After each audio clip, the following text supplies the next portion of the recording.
sunshine. I'm Lottie's. Welcome to my shape room. I've got something that'll light up your thinking cap. With 3 angles and sides, it's quite clear. Varied lengths and shapes can appear. Like a house's roof, it finds a match. Or a shark's fin in the ocean's batch. Can you guess what it is? That's right, it's a triangle.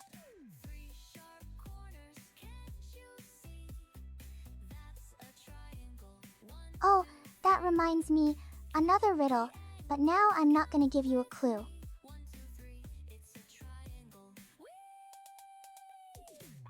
I drew more triangles than the ends of 3 sticks, but fewer than the ends of 4 sticks.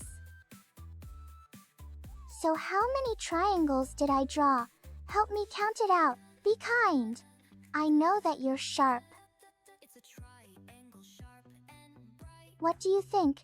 Ask a grown-up to help you comment, and press the like button if you had fun.